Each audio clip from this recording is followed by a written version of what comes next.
After the Raps won the 2019 championship, we saw a ton of kids with basketballs in their hand. After Shohei gets a $700 million contract, it seems like parents are putting baseball bats in their hand.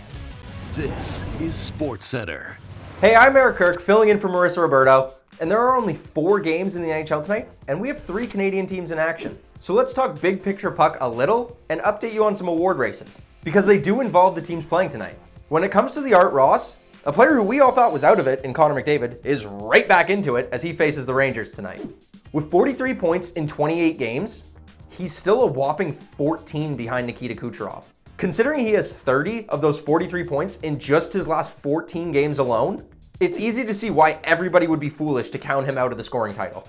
That said, the other guy that's dominating the game right now, he actually has the most points in the calendar year of 2023, and that is Nathan MacKinnon of the Avalanche. He's only 4 points behind Kucherov and is currently riding a 17-game point streak. And not to mention that he just came off a 4-goal, 5-point night against the Sens yesterday. Between these 3 stars, the sprint for the Art Ross is going to be a lot of fun to watch. As is the race for the Vezina, which also includes some Canadian teams. We're talking about Connor Hellebuyck of the Jets. And yes, we know he's American, but he plays for a Canadian team. Yes, there might be a bunch of goalies having better years, but Helly, he's right up there. He has the 2nd most wins in the league and plays more than other goalies like Aiden Hill or Jeremy Swayman. He's allowed more than 2 goals just once in his last 11 starts. So if that continues, look out. Okay, it's been a minute and I'm excited to try my hand at this, as we've got all of the betting nuggets that you need to set up this weekend's NFL action. It's time now for some FanDuel Fast Facts. Marissa made a mistake in letting me host this segment because her face is currently on the graphic, but after I take her record, I would like my face on the graphic until she takes it back. The Bills are one of 4 teams averaging 25 points per game and allowing fewer than 20 points in 2023. The last such team to miss the playoffs were the 2008 Patriots. The Bills are minus 188 to make the playoffs on FanDuel and plus 152 to miss the playoffs. The Bills are 16-2 in December and January since 2020. They are minus 770 on the money. They are minus 770 on the money line tomorrow and minus 12.5 on the spread. Monday night's Christmas game between Baltimore and San Francisco will be the second matchup since 1970 merger between an AFC and NFC team tied for the best record in the NFL entering a game in December or later. The other happened in Week 14, 1981, between the Bengals and 49ers. San Fran won 21-3. The 49ers beat the Bengals 26-21 in the Super Bowl that season. On FanDuel, the Ravens and 49ers had the shortest odds in terms of Super Bowl matchup at plus 500. That was it? I would like to say that these fast facts were way longer than Marissa got. I got shafted here. I would like review here to see which 6 Marissa got off, because they were probably sentences where I'm reading like full-on like fat, big numbers, spreads. I got paragraphs. We got producers on Marissa's side today.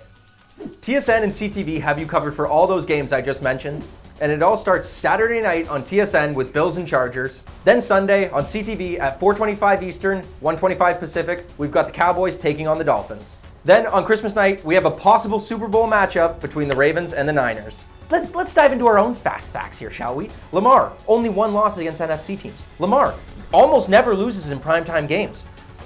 We just got a recipe. We're stirring the pot up here. And they're underdogs. When the Ravens are underdogs, they win. When they're favorites, they lose. This is we've made the perfect recipe here for a Ravens dub. So let's secure that number 1 seed in the AFC. Let's get that first round bye where we'll never really go into the divisional round and blow it. And let's be happy in December so we can be sad in January. Time now for my favorite segment and yours, Why We Love Sports Today. Why we love sports today. The Detroit Pistons are bad. Historically bad. Bad is kind of an understatement to really do justice to just how bad they are. Every time we think they've hit rock bottom, they truly find a way to outdo themselves. Take last night, for instance. Despite being on a horrific 24-game losing streak, the Pistons were actually favored heading into their matchup with the Jazz. Utah was on a second end of a back-to-back, while also missing all-star Lauri Markkanen and 3 other significant role players. But despite all that, they still handled their business and handed Detroit their 25th straight loss. The Pistons are now actually just 1 loss away from matching the longest losing streak in NBA history. And although that's not why we love sports, unless you're like a very, very pessimistic dark soul, Utah's social media team is the reason, because they kept receipts. Let's see, Utah Jazz, why we love sports today. Hey, Patrick. What? I thought of something funnier than 24. Let me hear it. 25. That's actually ruthless. This tiger meme is truly one of my favorite memes of all time. Also, like, just adding that on the end there, they didn't have to do that, but you may as well finish off the lob. Detroit's next 2 chances to snap the skid will be at a home and home against Brooklyn. The first of which will come tomorrow on the second half of a back-to-back for the Nets, who are in action tonight against the defending champs. You can catch that one at 7:30 Eastern on TSN. The Dodgers have been on an absolute mission to bolster their roster since winter meetings ended. First, dropping a cool $700 million on Shohei, while simultaneously stomping on the hearts of Jays fans.